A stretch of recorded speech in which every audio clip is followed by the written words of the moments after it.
doon sa nangyayaring payout ng AX program ng DSWD doon sa municipality ng Asuncion.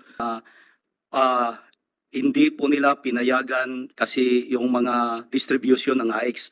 Kahit nga ayuda galing sa probinsya, Your Honor, ay prohibited po kami na Araw. Mga kababayan, balikan po natin ang naging isyo na idinulog ni Gobernador Hubahib kung saan ay sangkot itong si Vice Governor Uyuoy sa umano'y ayuda scam ng AX-DSWD at hindi lang po ang gobernador ang kasama kundi ang ilang mayor na rin at ilang opisyal ng DSWD ng Davao del Norte. Kaya ang tinitingnan po ng ating mga kababayan at ilang political analyst na eksperto sa mga bagay na ito ay posibleng isa sa mga rason kung bakit pinag-iinitan at finailan ng kaso kung saan humantong sa pagkasuspinde ni Gobernador Hubahib ang isyong ayuda scam sa Davao del Norte. At ayon nga sa kanya, bakit siya umano ay sinuspinde samantala napakaliit lang umanong isyu ito at walang isyu ng pagnanakaw sa kaban ng taong bayan. Bakit hindi umano sinuspindi, mga kababayan po natin, itong mga kawatan na nandyan sa ating gobyerno? Pagkus minadali pa yung pag-install sa kanya bilang gobernador na hindi pa nga tinanggap ni Hubahib itong suspension order dahil ayon sa kanya, walang tamang due process. Hindi siya pinagbigyan ng pagkakataon na sagutin ang mga allegation sa kanya, agad lamang siya sinuspindi ng Office of the President. Mga kababayan po natin, Office of the President, tandaan po natin, itong si Gobernador Hubahib ay taga-suporta ng mga Duterte at sa katotohanan po, mga kababayan po natin, itong si Gob Hubahib ay ang nag-iisang gobernador na nagbigay ng permit sa mangyayaring rally ng hakbang ng maisog sa Davao del Norte, Tagum City, na tinanggihan at hindi binigyan umano ng permiso ng Bulacan. So, tingnan niyo po, mga kababayan. Jumahib, Senator Jinggoy, with the indulgence of yes, Senator yes, Jinggoy. please. You're raising your hand? Yes. Pakion ng Thank you so much, Honorable Senator Ronald Bato de la Rosa and Senator Jinggoy Ejercito Estrada, sir, to this August body. Regarding po doon sa nangyayaring payout ng AX program ng DSWD doon sa municipality ng Asuncion, Davao del Norte noong October 28. Ito po ay nakarating sa akin na ang mga beneficiary doon ay hindi taga-munisipyo ng Asuncion. Ito po ay mga tao galing sa munisipyo ng Kapalong. At dinala doon sa gym ng Asuncion. Then pinadlock nila yung gym, yung harapan, parang pinalabas nila na walang tao doon sa loob. Doon lahat pumasok, dumaan sa parang may maliit na entrance exit doon, sikreto. Walang mga sasakyan nakaparking. I-clear ko lang po ito, Mr. Chair. Walang mga sasakyan nakaparking. Doon sa malayo nakapark yung mga sasakyan. Pagkatapos, yung Chief of Police ng Asuncion ay nakita nila bakit may payout dito na wala namang clearance. So, ngayon, nagkabulabuga na, Mr. Chair. So, tumawag na ako kay Mayor Maria Teresa Timbol. Nandito rin siya, kasama ko ngayon. So, sabi niya, hinakot yung mga tao dito sa Kapalong, sa munisipyo ko, hinakot, dinala doon sa Asuncion. So, tumawag ako kay PD, nandoon na ang pulis, nag-action na pala sila dahil parang may malicious talaga sa payout. So nung nandoon na Mr. Chair, nagpadala rin ako ng abogado, nandito rin kasama ko yung mga abogado na pinadala ko. Nandoon yung tauhan ng taga DSWD. Ayaw pa magbigay ng ID. Niyakap yung bag nila, nandyan yung pera, yung mga document. Ayaw nila ibigay yung kanilang identity. when you say Police identity ng DSWD. Yes po. Sigurado ka, DSWD. Yes po, DSWD. Dalawang personality doon. May Yes. DSWD ng national, merong SWD ng Yes po. lokal, ng Ng munisipyo. So, So alam po natin na hindi nila i-reveal ang kanilang sarili kasi unang-una Iskandalo ito eh. Posibleng matatanggal sila sa trabaho kapag nakikilala ang kanilang mga identity. So talagang sinuportahan nila ang kanilang sarili, dinepensahan para hindi mabisto ang kanilang tunay na pagkatao. Ngunit nagkamali lang po sila mga kababayan po natin kasi sadyang matalino itong si Gob at binidyuhan nga ito. So dito na nalaman kung sino-sino po ang mga naging kasabwat. Categorically, you are saying Yes. that it is DSWD National. SWD, Region 11. Bakit ayaw nila ibigay ang pangalan nila? Ayaw bigay. Tapos, Mr. Chair, dumating pa si Attorney Vanessa Gokong, ang ating Regional Director ng DSWD. May video po ako, Mr. Chair. Nandoon siya, nirescue niya yung mga tauhan niya. Nirescue niya. Why? Ah, Are they under attack? Were they under attack? Coach siya na ma-inquest, Mr. Chair. Dinala niya, pinalabas. Nandito naman si Kwan. May video po ako. Nandito din yung attorney ko. May blatter rin ang ating provincial director dito. Sabi pa niya, bakit daw pinatagalan pa na ipalabas yung Kwan niya, yung mga tauhan niya, Mr. Chair. So, doon pa man, Mr. Chair, masabi ko na illegal po yung distribution kasi kung legal yon, pinagpatuloy sana yung pag-distribute sa pera. Yung Yan, tama po yan. Kasi kung legal yan, dapat ipagpatuloy. At alam niyo po ba, mga kababayan po natin, ang namigay ng ayuda ay itong Tingog Party List na pagmamay-ari umano o party list ng Romualdez. Naku po, mga kababayan po natin. Sinusuportahan pa kung sino ang mga kawatan na politiko. Kawawa naman ang mga ordinaryong Pilipino. Makakatanggap ng 5,000, kukunin pa ang 4,000 dahil para sa kanila ang 4,000, yung mga beneficiaries, 1,000 lang. Saan ka pa? Imbis na makatulong, sama pa ng loob ang kanilang ibinigay. Dahil pinirmahan mo, 5,000, 4,000 lang makukuha mo. Nako po, talaga makawata na to. nangyaring distribution, Mr. Chair, to be clear, ako ang gobernador ng Davao del Norte, nandito po ang mayor ng Kapalong, beneficiary niya doon, constituents niya, wala pong nangyaring sunog, walang nangyaring baha, in short, walang nangyaring calamity. At yung mga pinatawag, Mr. Chair, hindi po validated na dumaan sa process. Okay. So, sigurado po. Yeah, thank you. Yeah. Yes, Mr. sir. Chair, if I may, hindi ba kinoordinate sa inyo ng Hindi DSWD? po kinordinate, Mr. Senator Jinggoy. Sa mayor ng Carmen, tsaka sa mayor ng, ng Asuncion, no? Mayor ng Asuncion, tsaka mayor ng, Kapalong po. hindi ba kinoordinate sa kanila? Magkakaroon ng distribution. Nung nag-file na ako ng blatter doon sa Chief of Police. Pero tinatanong ko, nasa ba yung mayor ng Kapalong, tsaka nandito mayor ng po. Asuncion? Mayor, pwede po bang magsalita po siya? Under oath? Mayor, nakapag-out ka na? Nakapag-oath ka na, mayor? Kanina po, sir. Okay, thank you. Go ahead. You have the Mayor floor. ka ng Answer the Asuncion? question of Senator Jinggoy. You're the mayor of Asuncion? Kapalong, Your Kapalong. Honor. Where's the mayor of Asuncion? Wala po dito, Mr. Oh, Chair. sabi mo na dyan. Sabi mo Kapalong na na dyan po kanina. dito. Alright. Yes, sir. The DSWD did not coordinate with you, with There your was no office. coordination, Your Honor. In fact, our Alright, how did you MSWD, know that your constituents went to the gym in Asuncion? somebody texted me Was it confirmed? because it was already, the information was that there were padlock inside the municipal gym of Asuncion and they could not go out. Did you go there? Yes, sir. To Oh. verify, Did you see your constituents there? yes, sir. In fact, I was not able to enter immediately because the doors were locked. I have informed the police What was the inside. reason why they padlocked the doors? I don't know, sir, because when I went there, the gym was already padlocked. And my constituents could not go out. Didn't you introduce yourself that you're the mayor of Kapalong?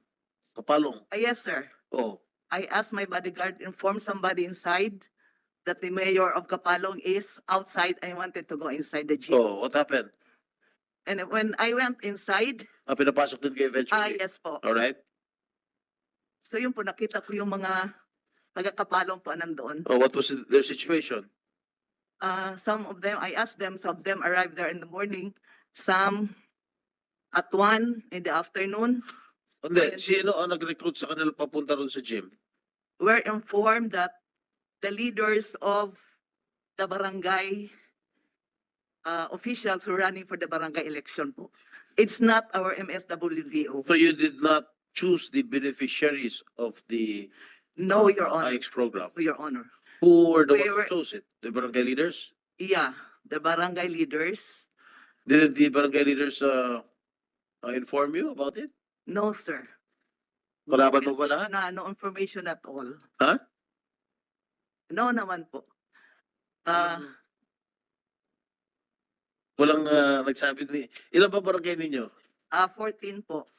So, you mean to say, lahat ng mga barangays mo represented dun sa... Yes po, yung naglista, yung mga kalaban po ng mga barangay captains. Yung mga kalaban mo? Yes po.